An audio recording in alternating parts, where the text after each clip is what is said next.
Panginoon,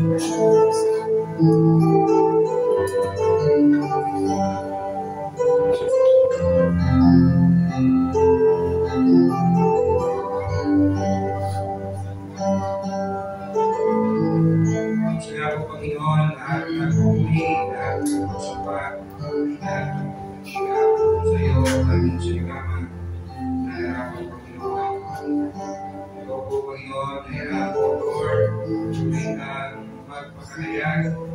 Maraming sa Panginoon, ang iyong kadakilaan, ang iyong pagka-Diyos.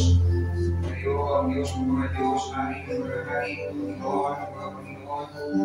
Walang kakabantay, walang makahilig sa iyo. Ikaw ang iyong karma ng Diyos. Naglalangin kami nagpupag, nagpakahayag ka sa pamamagitan ng iyong salita, nagpakahayag ka sa pamamagitan ng iyong mga salita. Ito po, Panginoon, nagpakahayag ka sa pamamagitan ng iyong anak sa Jesus. Na siya ang gawa ng Diyos sa itinagin mo pagdating ng Diyos ng Papa, na ganyang kaligid, na gawang tao, upang maging nagawag sa iyong pagkatawad ng aming mga kasalanan. Kaya naman po, kami ngayon ay malayang nakakapit sa iyo, Panginoon, sa kanyang kagalan at Panginoon, Panginoon, upang sa bahin ka, upang nagilayan ka. Lord, kayo tumagpala sa lahat ng gawain na gagawin natin, Panginoon. May tagal ka, mapagalan ka, na patuloy mo kami galing, Panginoon, sa taas ng pagkamangha, sa iyong kadakilaan, sa iyong pagkakirihan, sa iyong biyaya, sa lahat ng katangian. Lord, sa iyong kapuyan, sa iyong kadakilaan, pagpalain mo ang ating gawain. Salamat po marami, hindi ka natin nagkakita. Maraming siya ang pinakabay ko sa lahat, sa pangalan ni Jesus.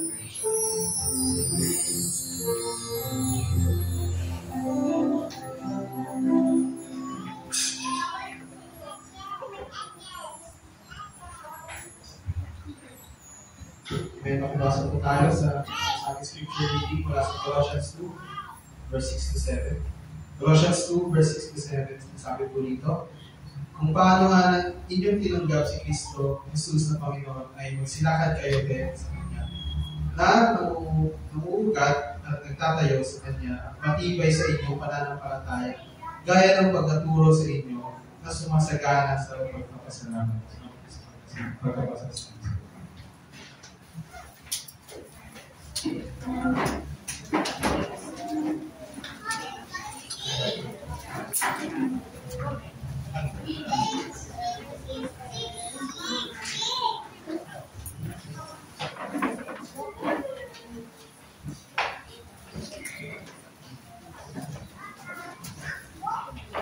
Praise the Lord.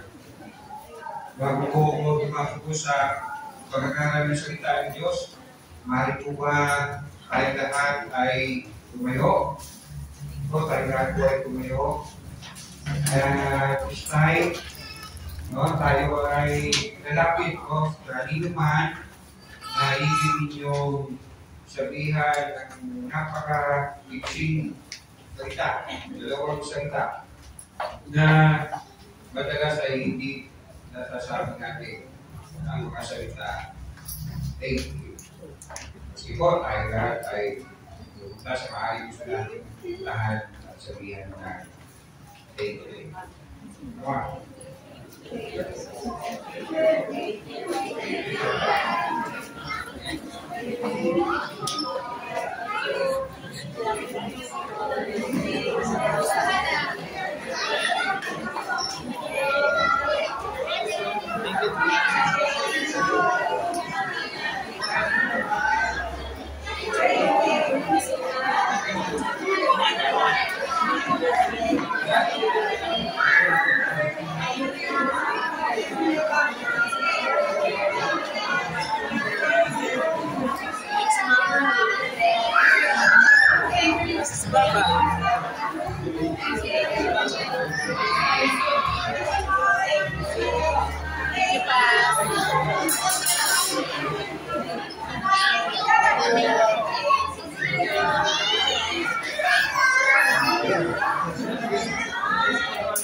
Come on.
Thank you, Dek.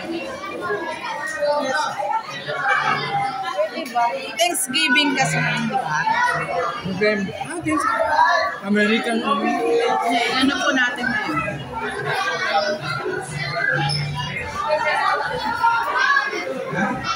Kain na nila lang. Di ba? Tayo lagi mahal kong makapupo. Pass! Thank you po! Thank you. Jen, paki-reset. Ano ba yun na lahat? Kaya mo.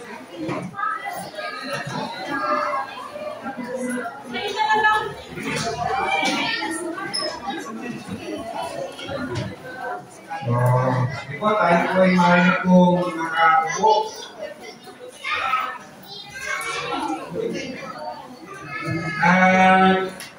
Hindi nga ba tunay na masarap magpasalamat at masarap din na pakiramdam ng pinapasalamatan.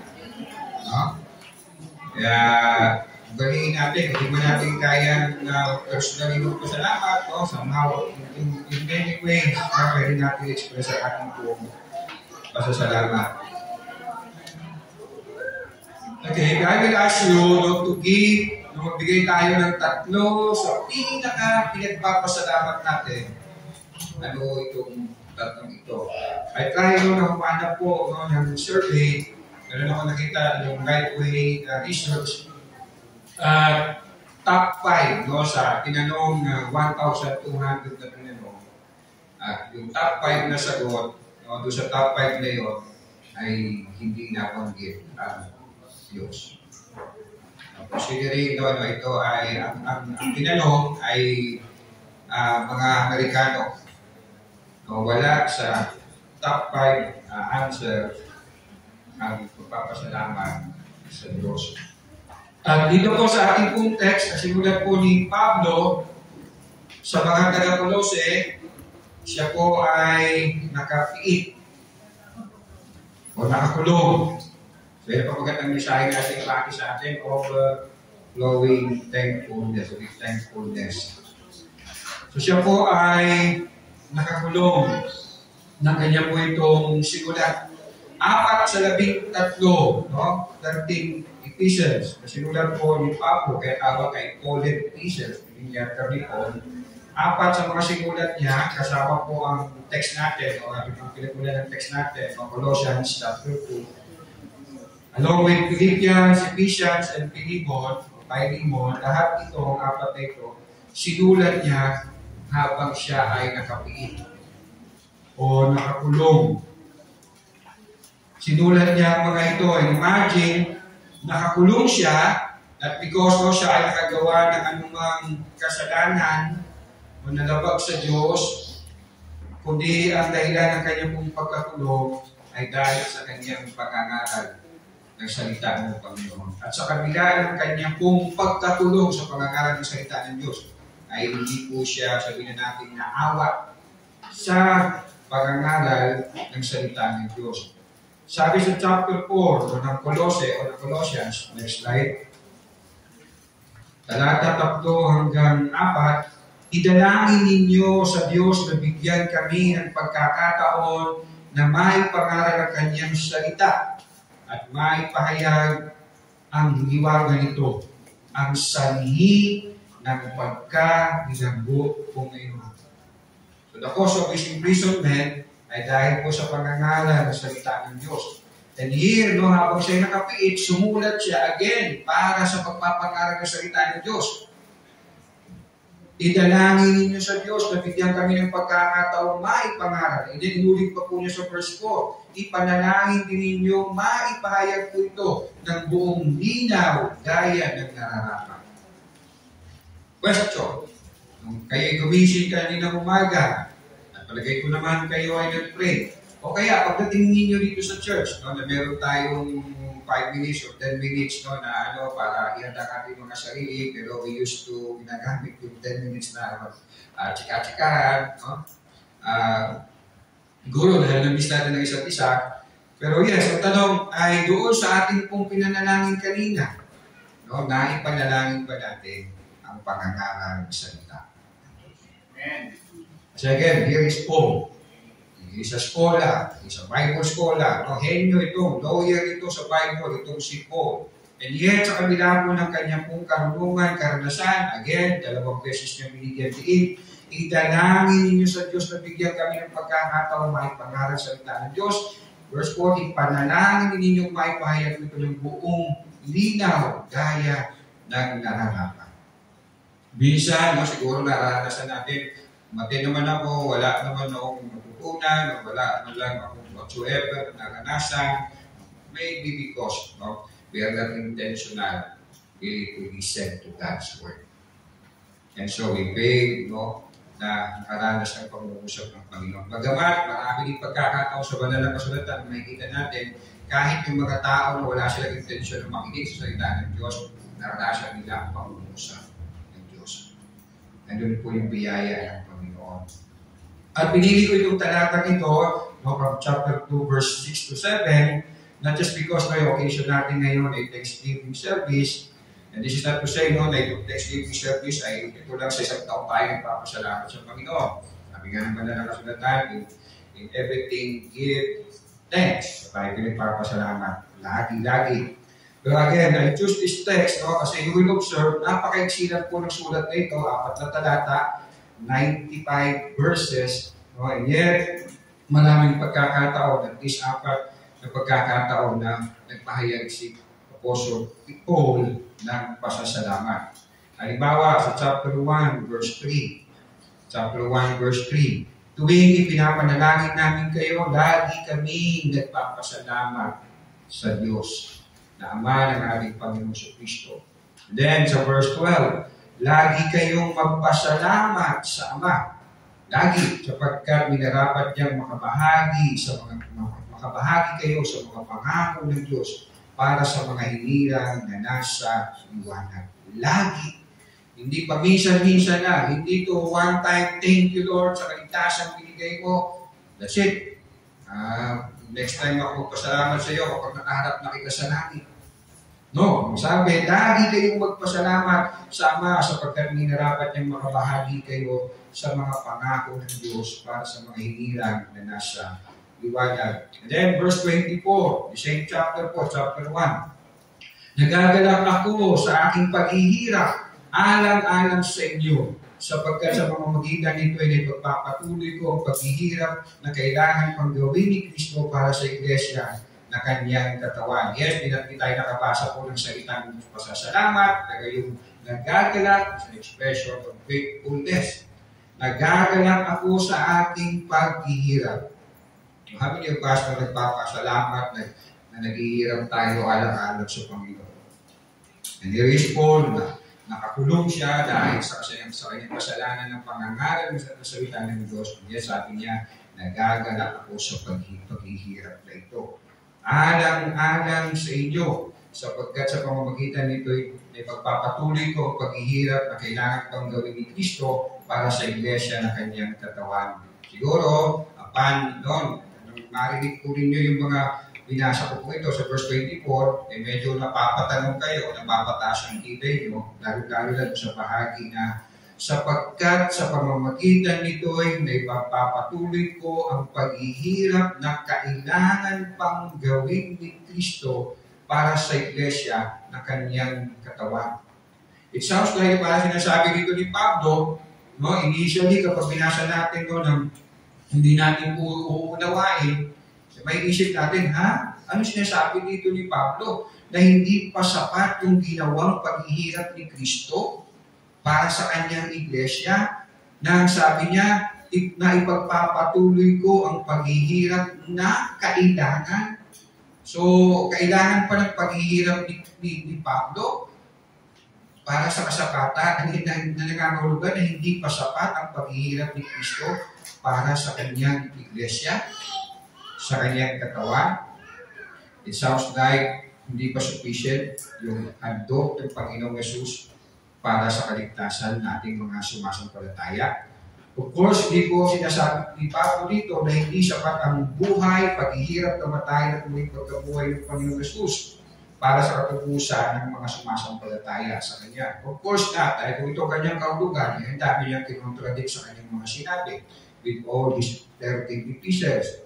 Dahil kung sinasabi ni Pablo dito, kailangan ko pang maghirap para sa iglesia dahil kulang pang ginawa ng Panginoong Yesus. Again, kukontrahin niya ang lahat ng kanyang sinabi ng mga ilang ulit na si Jesus ay kasapatan, sapat ang ginawa, sapat ang buhay, kamatayan at muling pagkabuhay ng Panginoong Yesus para maligtas ang sinuman. So ano pong ibig sabihin po ito ni Pablo? Ginawa ko po ang komentaryo po ni John Piper. Next slide. At pinagalog ko na, sinalam ko sa Google, pinapipaste ko yung kanya word for word na sinabi, and natutuhan ko na translate yung Tagalog. So ito yung lumabas, at palagay ko tama naman yung pagkatagalog.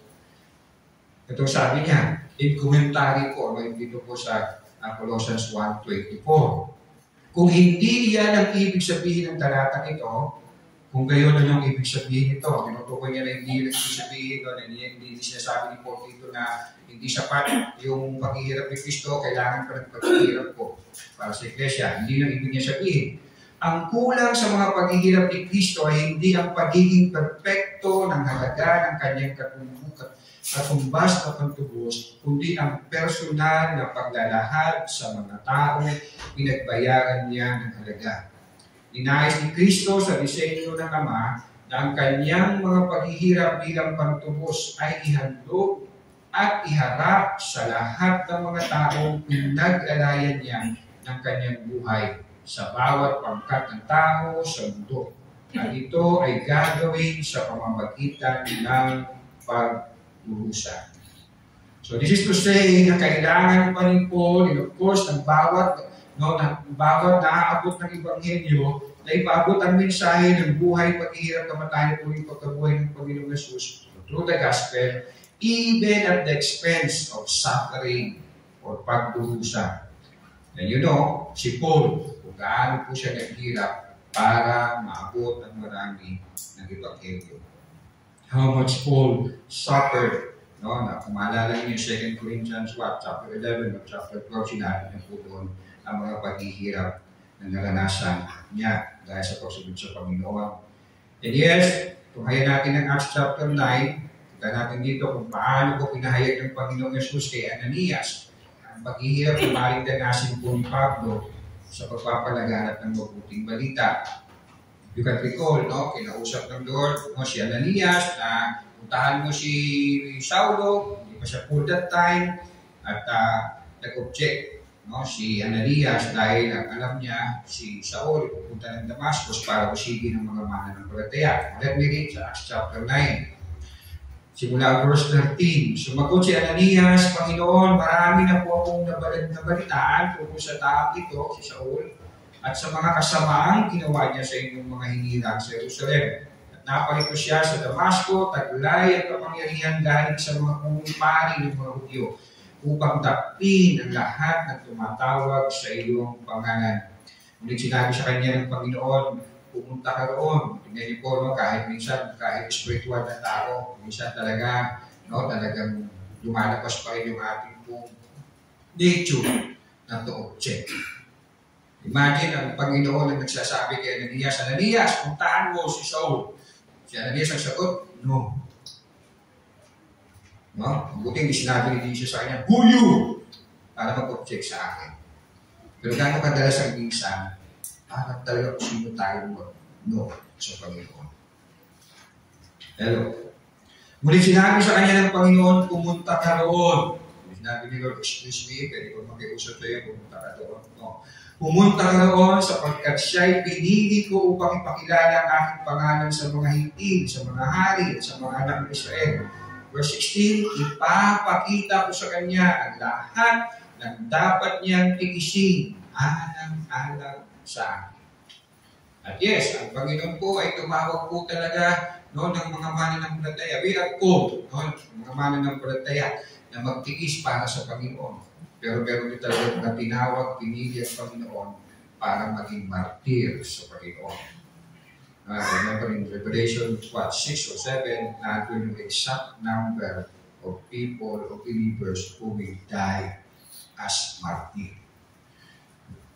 Tingnan mo ayaw mo sabi mo, kasama kayo sa room. They were crying to God, Lord, kailan mo kami paghihigante? Sabi ng Lord, wait lang. Hintayin natin yung mga kapatid ninyo na mamamatay din gaya ninyo as martir. Exact number.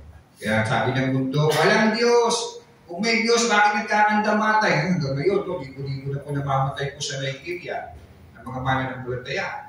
So, yung mga atheist, no, yung mga Gnostic, yung mga unbeliever, asan ang Diyos nyo? Ba't hindi sila niligtas? Yung tingin ng mundo. Pero sa mata ng Diyos, lagi nga ng awit, no? Pleasure sa mata ng Diyos ang kamatayan ng kanyang mga anak. Because ang pagkawali natin sa buhay nito ay pagkapili natin sa Panginoon. At hindi nga sa kanya pong pagpapalaganap, no, ni Paul, ng mabuting balita ay dumanas siya ng maraming hirap, sakit, at mga sabihin na natin life-threatening experiences. I read chapter 1, verse 24, basahin natin hanggang verse 29 para makita po natin na hindi po talagang hindi po sabihin ni Paul dito na hindi sapat ang paghihirap ni Kristo. So, kailangan ko pang paghihirap. Nagagalak ako sa aking paghihirap alang-alang sa inyo sapagkat sa pamamagitan nito ay pagpapatuloy ko ang paghihirap na kailangan pang gawin ni Kristo para sa iglesia ng kanyang katawan. Ako'y naging lingkod nito nang piliin ako ng Diyos upang ipahayag sa inyo ang kanyang salita. Ang hiwaga na nasa mahabang panahon ay inilihim sa maraming salit-saling dahil. Ngunit ngayon ihayag na sa kanyang mga hinirang. Niloob ng Diyos na ihayag sa kanila kung gaano kadakila ang kamanghamanghang hiwagang ito para sa mga hindi na walang iba kundi si Kristo. Marta, ang Kristo na nasa inyo. Ang samila.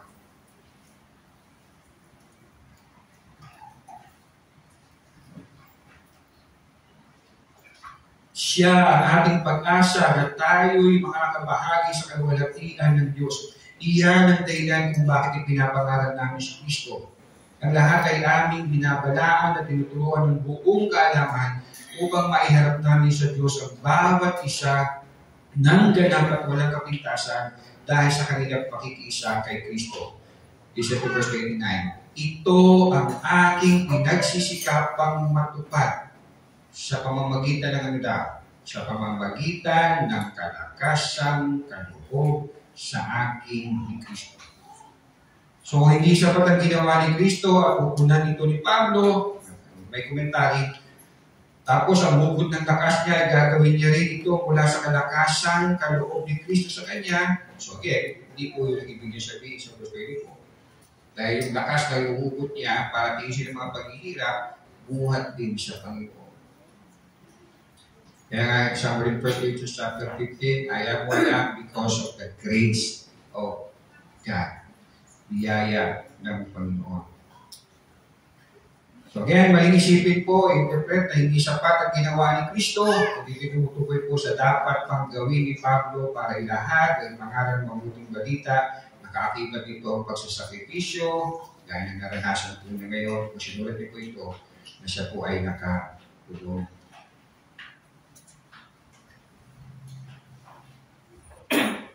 So chapter 3 naman, again, I'm reading ilang mga talata. Nakita natin, nagpapahayag po si Pablo tungkol po sa pagpapasalamat sa Panginoon. Verse 16 to 17, kanina binasa ni Elder yung verse 17, I think. Ang salita ni Kristo ay hayaan ninyong lubusang manatili sa inyong puso, turuan ninyo at paalalahanan ng isa't isa ng buong may kaalaman, buong karunungan, buong puso kayong umawit ng mga salmo, mga himno at mga awiting spiritual, daw ng may pagpapasalamat sa Diyos.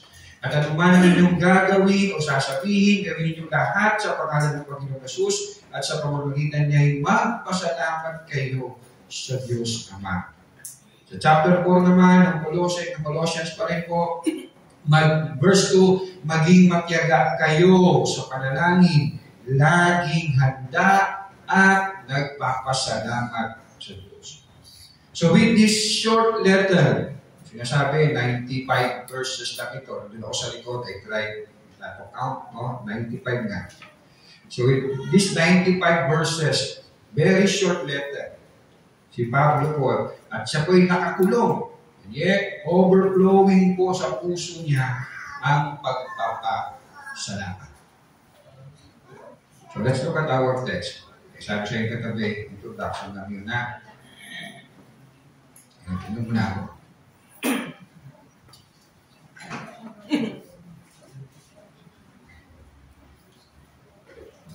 Again, let me read.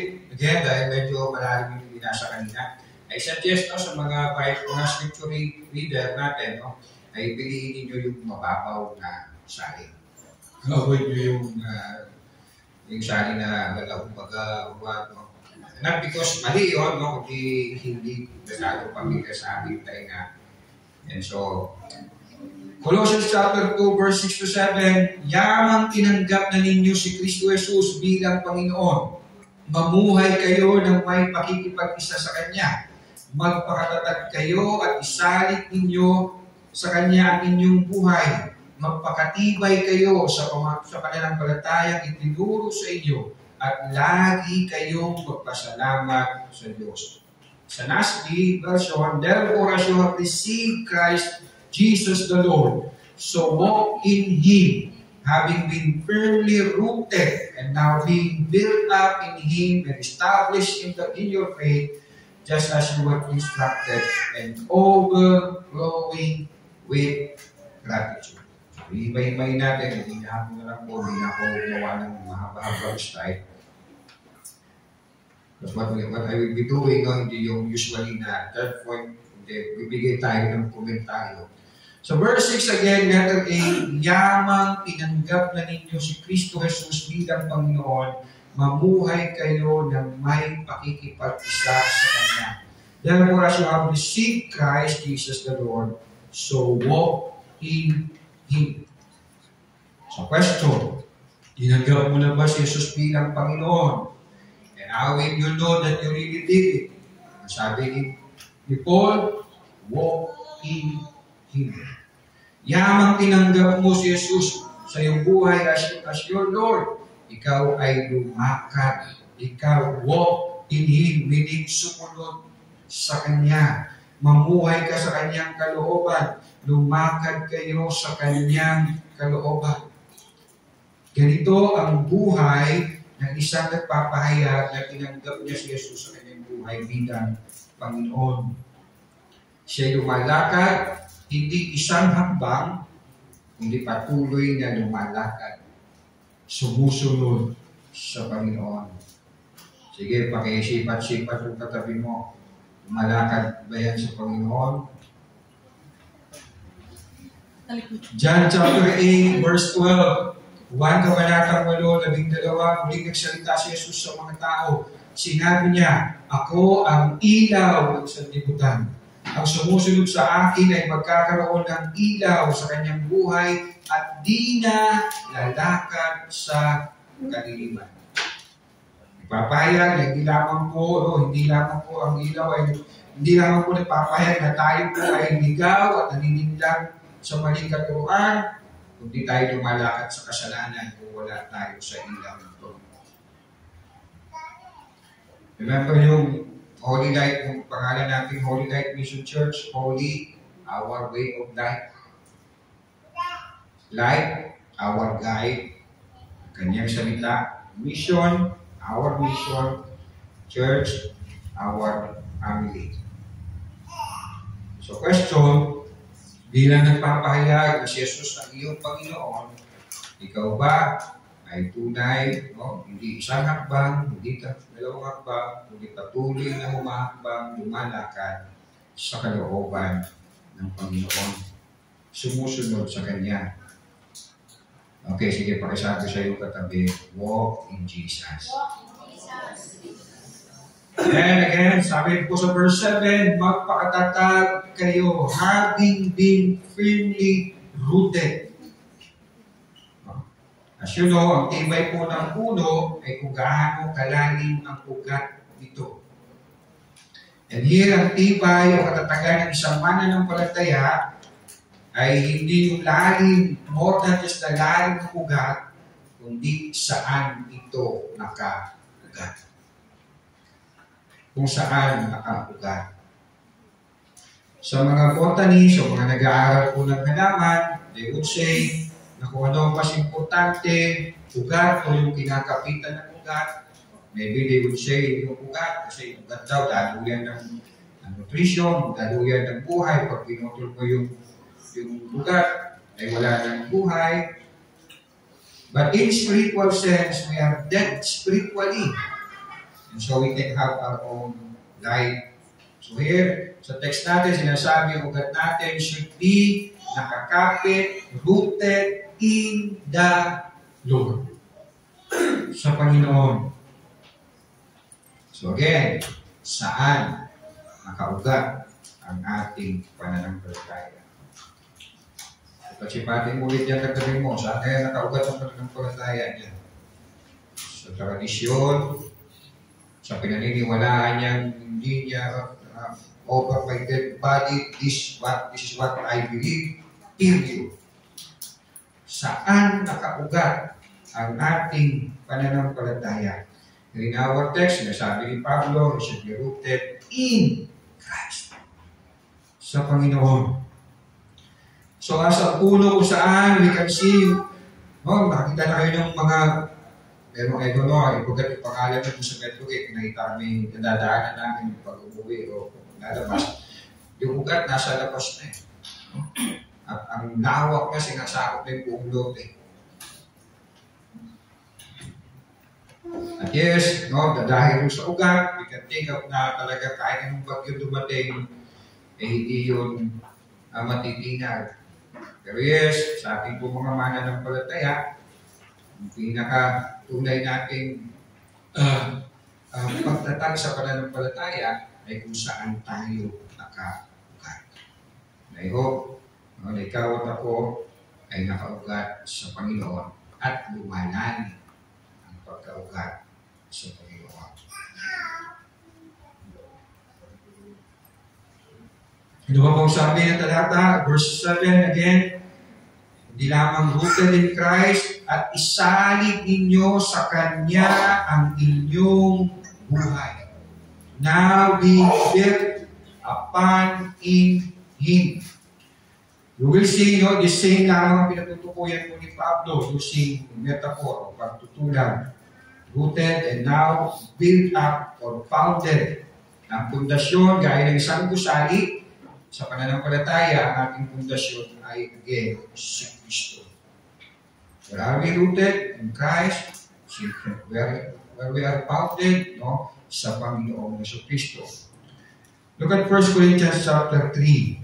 Here, ginamit din po ni Pablo ang pagtutulad po sa mananampalataya sa ugat, sa building. In 1 Corinthians chapter 3, let me read beginning verse 1. May tanong kagabi, niya ka pa ba? Verse 1, chapter 3, mga kapatid, hindi ko kayo makausap bilang mga taong nagtataglay ng Espiritu. Kapitan E, kailangan kausapin ko kayo bilang mga taong namumuhay pa ayon sa laman at mga sanggol pa sa pananampalataya kay Kristo. You used to hear that, baby Christian. Ano ba baby Christian? Verse 2, gatas ang ibinigay ko sa inyo noon at hindi matigas na pagkain sapagkat hindi ninyo kaya iyon. subalit hanggang ngayon ay hindi pa rin ninyo kaya, sapagkat nananaig pa sa inyo ang laman. Ang inyong pag-iinggitan at pag-aaway-away ay palatandaan na makasanlibutan pa kayo at namumuhay sa laman. Kapag sinasabi ng isa, ako'y kay Pablo, at ng iba, ako'y kay Apollos, hindi ba't palatandaan iyan na kayo'y namumuhay pa ayon sa laman? May share may komentary. Yes, spiritual maturity ay may kaugnayan sa pagkakakilala at patuloy na paglago natin sa pagkakakilala sa Panginoon. But yes, nakikita rin ang spiritual maturity sa ating pag-uugali, sa ating karakter, sa ating pagtugon sa mga pangyayari o bagay-bagay sa mundo ito. Gaya nga sabi ni Pablo sa mga taga-Corinth, sa verse 3, ang inyong pag-iinggitan at pag-aaway-away ay palatandaan na makasalibutan pa kayo at namumuhay ayon sa laman. So, baby Christian is not just, ito lang alam, hinahanap yung Genesis sa New Testament. No? Ang alam lang, John 3:16, kay iba pang version, pinagalo-halo pa, kung ganso lang the word, that he give it, only begotten Son, mga gano'n-gano'n. Kundi nakikita sa kanya din pag-uugali. How he responds sa mga pangyayari sa buhay nito. Here is Paul saying, kayo mga taga-Corinto, mga baby Christian na kayo. Matalaman, kasi nag-iingit-ingitan kayo. Verse 5, sino ba si Apollos at sino si Pablo? Kami mga lingkod lamang ng Diyos na kinakasangkapan niya upang akayin kayo sa pananampalataya kay Kristo. Ginawa lamang ng bawat siya sa amin ang tungkuling ibinigay ng Panginoon. Ako ang nagtanim. So here, yung metaphor, ipapatutulan ni Pablo sa halaman. Sa ating text, no, sa puno, sa halaman din. Pag si Apollos ang nagdilig, subalit ang Diyos ang nagpatubo at nagpadakbo. Hindi ang nagtanim o nagdidilig ang mahalaga, kundi ang Diyos, sapagkat siya ang nagpapatubo at nagpapalago. Ang nagtatanim at ang nagdidilig ay parehong manggagawa lamang. At bawat isa ay tatanggap ng gantimpala ayon sa kanyang pagsisikap. Kami kapwa manggagawa ng Diyos at kayo ang kanyang bukirin. Dahil ako sabi niya, kayo rin ay gusali ng Diyos. Sa natin po ng pagtutulad, halaman, now, gusali, building. Katulad ng pinanggit nito sa sulat niya sa mga mananampalataya sa Colosas. Sa Colossae, ayon sa kagandahang loob ng Diyos, sa akin inilagay ko ang pundasyon tulad ng isang mahusay na tagapagtayo. Iba naman nagpatuloy sa pagtatayo ng gusali. Sa tulis, ngunit dapat maging maingat ang bawat nagtayo sapagkat wala ng ibang pundasyong maaaring ilagay maliban sa inailagay na. Sino po yung pundasyon na yun? Walang iba kundi si Jesus Cristo. So you ask yourself, saan nakapounded, saan nakatayo ang aking pananampalataya? Saan nakauga ang aking pananampalataya? Hello. So, ang katatagan ng buhay Kristiyano ay nasa Panginoong Jesus. From start to end, it's all in Christ. So, nasaan? Nakasali, saan nakaugat ang aking pananampalataya. Verse 7, magpakatibay kayo sa pananampalataya itinuro sa inyo. Ano ba tinuturo ng mga apostol? It is about the Lord Jesus Christ. And so you will observe sa first 3 chapters ng Colossians, si Paul, he teaches about Christology, who Christ is, and what He did.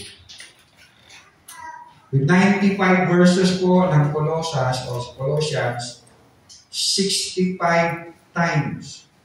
Imagine that. 65 times. So, ibig sabihin, almost every 3 verses, napapanggit si Jesus. So binigyan din ni Pablo sa sulat na ito ang gawa at kung sino si Jesus. Why? Kasi po may nagpapalaganap ng ibang katuruan tungkol kay Jesus. If you read the whole book or the whole letter, napapansin po ninyo, merong dalawang false teachings na lumalaganap sa Colossae. Ang katuruan ng mga Gnostic na denying na si Jesus ay nagkatawang tao dahil ang Diyos ay banal, ang material ay hindi siya makakapanaan sa katawan ng tao, and so si Jesus ay hindi naging tao. Kaya sa Bible, no, sa panahon po ng mga apostol, ang dinideny is not the divinity o pagka-Diyos ni Jesus. Ang dinideny ay ang pagkakatawang tao ni Jesus. But in our time, of course, sa panahon pa nila, ang dinideny ay ang divinity ni Jesus. Well, yes, maging sa Judaism, so dalawa pong false teaching ang dumadaganap po sa Colossae. Gnosticism, again, na tumatanggi na si Jesus ay nagkatawang tao. And then, of course, yung Judaism, na denying the deity o pagka-Diyos ng Panginoong Jesus. At yes, denying that Jesus is not enough.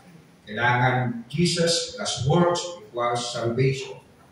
So yun yung lumalaganap na maling katuruan o bulaang katuruan sa Colossae. Kaya here is Paul, pwede na sana siya mag-relax. So habang nakakulong ako, no? Limitadong galaw ko, mag-relax muna ako, magpahinga muna ako. Pero nang mabalitaan niya kay Papras na hala, Sir, Apostle Paul, no, lumalaganap sa Colossae itong katuruan na ito. Napatayo si Apostle Paul at siya simula. Makinig kayo. Let me tell you, let me remind you who Jesus Christ is at kung ano kanyang ginawa. At yes, sa ating panahon, patuloy itong lumalaganap. Ang katuruan, no, na si Jesus ay hindi Diyos, na ang kaligtasan ay hindi sapat ang ginawa ni Jesus, and so and so. Kaya mapapansin natin sa sulat ng Mary, sa chapter 2, and beginning verse 8. Again, what I'm trying to say is, no, in almost 3 verses, binabanggit din po si Jesus kasi ang binibigyan niyang diin is to address itong false teaching na lumalaganap sa Colossae.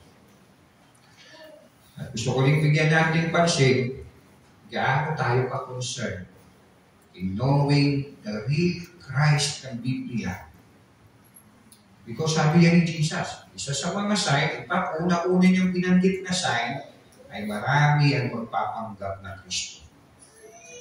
Pero here we are, whatsoever Kristo yan, basta nag-Bible ako, na-attend ako, linggo-linggo, namuhay ako, okay na yan. I don't mind kung sino Kristo pa yan. No. At stake ang kaligtasan natin kung sino yung Kristo. Kaya again, imagine si Paul. Ako kay Paul na nakulong. Pahinga na lang muna ako. Nakulong na ako eh. At least I suffered for Christ. So pahinga na lang ako. Pero nabalitaan ay hindi ko pwede ito. I have to speak. I have to write this sa kanila to let them know. Ay, paalala ko siya. Let me read pag di na ako mabalata ko. Verse 8, chapter 2. Mag-ingat kayo upang hindi kayo mabihag ninuman sa pamamagitan ng walang kabuluhang karunungan, worldly wisdom, at pandaraya na ayon sa mga tradisyon ng mga tao at mga alintuntunin ng mundong ito. At ang mga ito ay hindi ayon kay Kristo.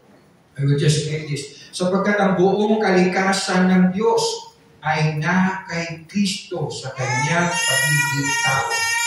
Again, kung address yung mga Gnostic, they're saying, hindi po pwede ang si Jesus ay Diyos na nagkatawang tao. Pero sabi ni Paul, sapagkat ang buong kalikasan ng Diyos ay na kay Kristo sa kanyang pagiging tao. Kaya nalubos ang inyong buhay sa pamamagitan ng inyong pakikipag-isa sa Kanya, na siya nakakasakop sa lahat ng kapangyarihan at pamamahala. Dahil sa pakikipag-isa kay Kristo, kayo pinuli hindi sa laman, hindi sa pagwawaksin ng masamang hilig ng laman, addressing the teaching ng Judaism.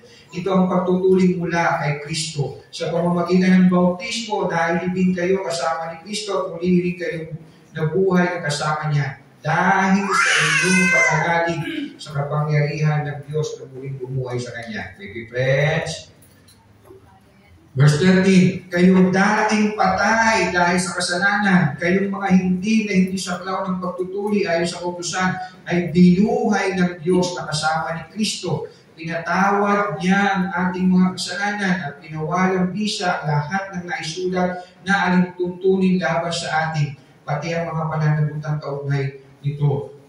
Pinawi niya ang lahat ng ito nang ipako siya sa krus. Sa pamamagitan ng kanyang kapatayan sa krus, nilubig niya ang mga pinuno at kapangyarihan sa sanlibutan. Ang mga ito ay parang mga bihag na kanyang ipinarada sa banda bilang katunayan ng kanyang pagtatagumpay. Verse 16, kaya huwag na kayong magpapapasok pa ng magpapasakop pa sa anumang alintuntunin tungkol sa pagkain o inumin, tungkol sa mga kapistahan, sa bagong buwan o sa araw ng pamamahinga. Diba? May mga taong gano'n, ay hindi ka kakain ng kasalanan pag kumain ganyan, mortal sin pag kumain ganyan. Pero kung magmura sa magulang, wagas. Hindi nga kumakain ng dugo. Lord, bigay kayo ng dinuguan sa akin, samahan ng puto, ha? May keso sa ibabaw. Dito ka. Ang mga ito'y anyo lamang ng mga bagay na darating, ngunit si Kristo ang katuparan ng lahat ng ito. Huwag kayong magpapatangay sa mga nagpapakita ng maling pagpapakumbaba at sumasamba sa mga anghel. Diba? Ang dami mga religious kung isa sa natin. Tuhod, din ang pero ano sabi ng yano sa atin? Bakit nakasusan itong kabayo? Natatawa ako. Kanino? Sabi sa yung katabi? Sa'yo. Dami mga practices. Huwag. Ipinagmamalaki nilang sila'y nakakahigit sa iyo dahil sa kanilang mga pangitain. Ngunit ang totoo, nagyayabang lamang sila dahil ng kanilang isipang makalaman. Hindi sila nagpapasakop kay Kristo na siyang ulo at may kapangyarihan sa buong katawan. Nakaugnay sa kanya ang mga bahagi nito sa pamamagitan ng mga kasukasuhan at mga litig. Siya, si Kristo, ang nangangalaga at nagpapaunlad sa buong katawan ayon sa pag-unlad na ninanais ng Diyos. Yes, ang kalubusan natin ay na kay Kristo. Ano siya namin? We used to sing that Christ is enough for me. Pero minsan, di ba? I remember si Bebe, diba? Nag-exam siya. Ako, Bea, pumasaw hindi, Christ is enough. Hindi na dadagdagan whatsoever ang buhay natin before what accomplishes we can accomplish sa buhay na ito. Christ is enough. Kaya sabi din po, di ba? Wala ako sa buhay na ito, good. I'm okay with it. Christ is enough. Verse 20, namatay na kayo, nakasama ni Kristo at hindi nasakop sa mga alintuntunin ng mundo ito. Bakit kayo sumusunod sa mga alintuntunin tulad ng huwag hahawak nito, huwag titikim yan, huwag gagalawin iyon. Remember ba sa ating mga gano'n? Diba sa mga pamahiin ng mga walang kaligtasan ko pag ginawa mo yan. Ang mga ikalimutos at katuruan lamang ng tao at nauubos sa mga bagay na nauubos kapag ginagamit. Imagine, ang tatalino ng mga Grego ito, ang tatalino ng mga Romano ito, mga Greek scholars sila, mga Greek philosophers sila, pero ang dami nila mga paniniwala, mga weird.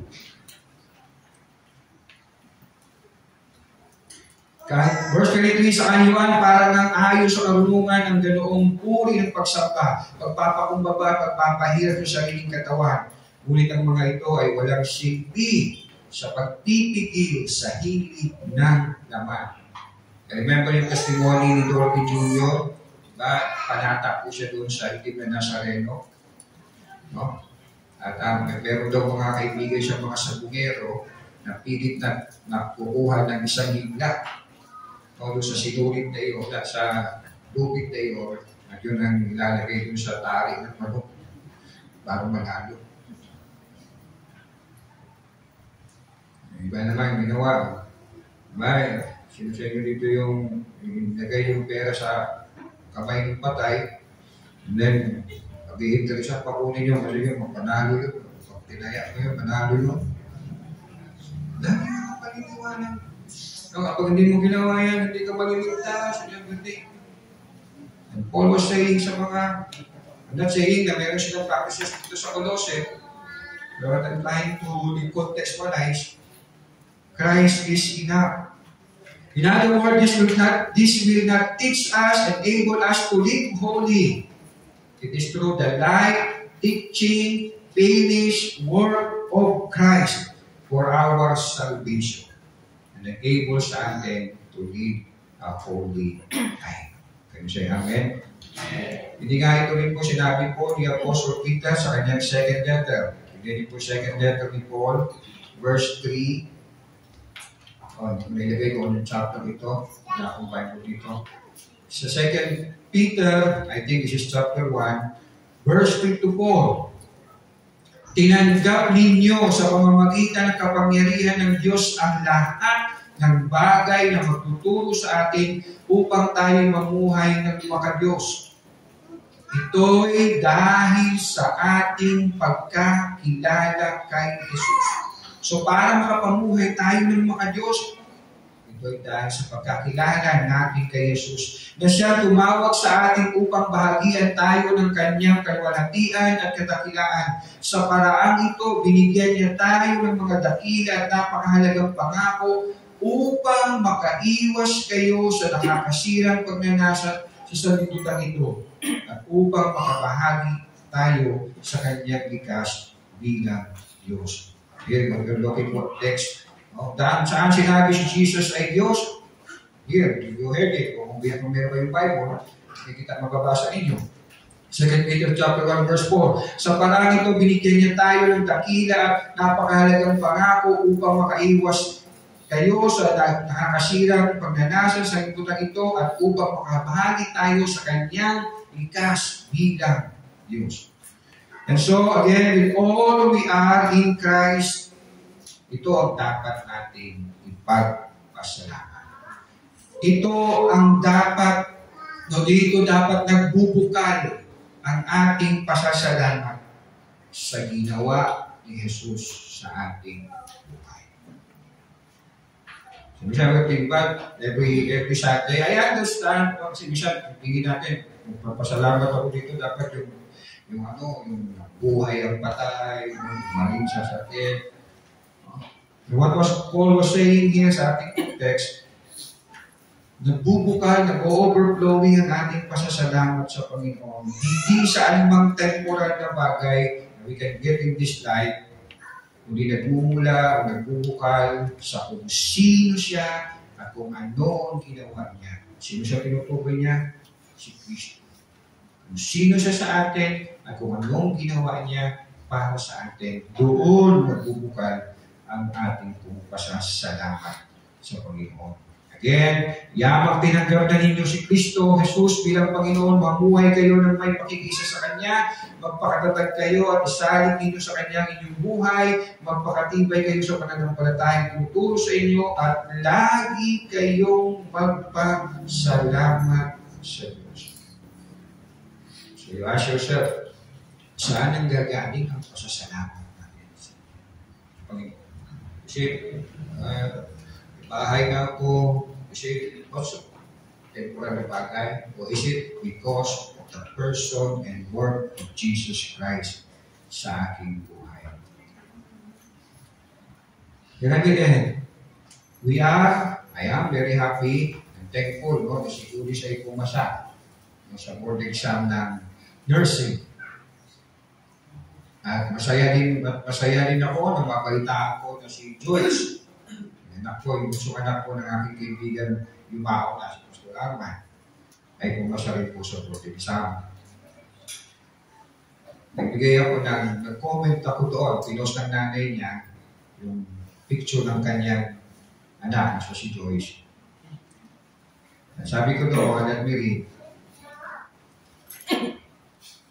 Thank you, Lord. Amen. Wow naman. Pre, referring to Pastor Arman. Pre, may nurse Mendoza ka na. Thank you, Lord. Well, yes. Wala nang sasaya pa sa meron ka na dyan. Then nag-reply yung kanyang asawa, hindi na naman magpipili yung pangalan kasi nasasaktan niya.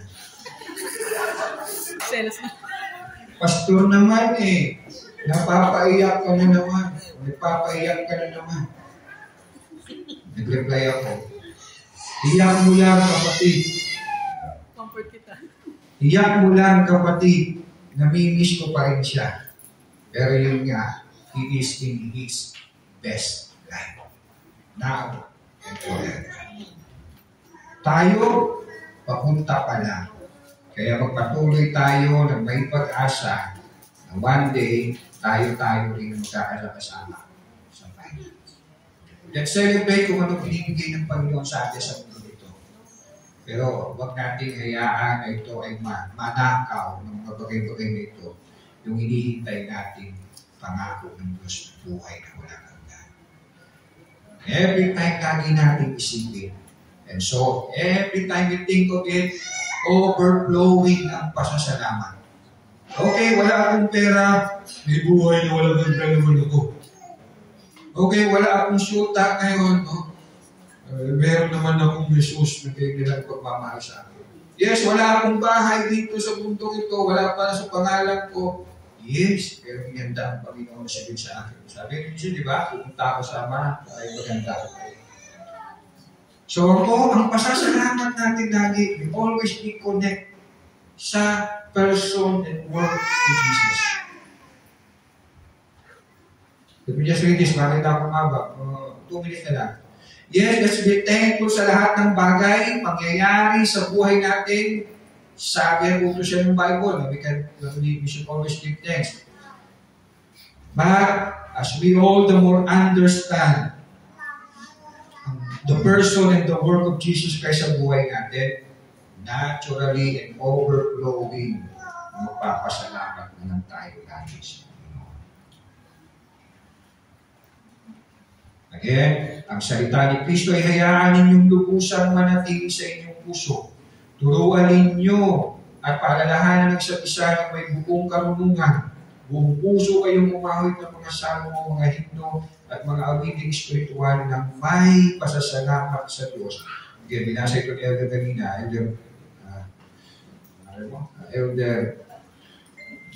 Elder Pitt. At anuman ang inyong gagawin o sasabihin, gawin ninyong lahat sa pangalan ng Panginoong Yesus at sa pamamagitan niya ay magpapasalamat kayo. So, Diyos tayo natin tumayo, tayo tumayo.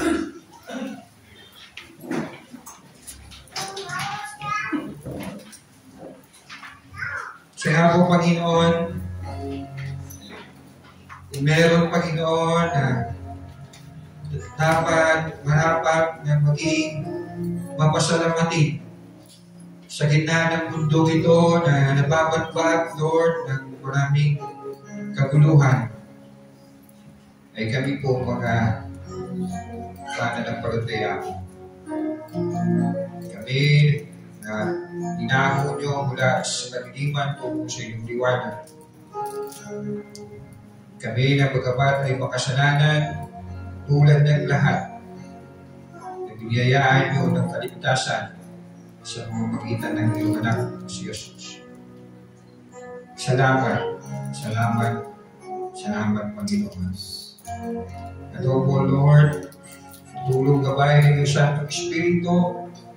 Tulutan niyo, Panginoon, na tumatag ng aming pong pagkauga sa pagkaunawa sa sino si Jesus at ano ang kanyang ginawa na nagdulot niya sa aming Panginoon ang karapatang tawagin kang aming Ama. Nagdulot niya sa aming Panginoon ng buhay at tiyak at hindi matitinag ng pag-asa na kami mananahan sa bagong langit, sa bagong lupa, na wala ng sakit, wala ng hirap, wala ng pagduha. Lord, salamat, salamat, salamat, Panginoon. Tunay nga, marapat po, Diyos. Day and night, Panginoon, Ikaw ay aming pasalamatan. Na sa lahat ng panahon, sa lahat ng pagkakataon, Panginoon, we can always thank you because of the person and work of the Lord Jesus Christ sa aming mga buhay. Salamat po na marami. Pinupuri ka namin at dakila. Jesus name we pray. Amen.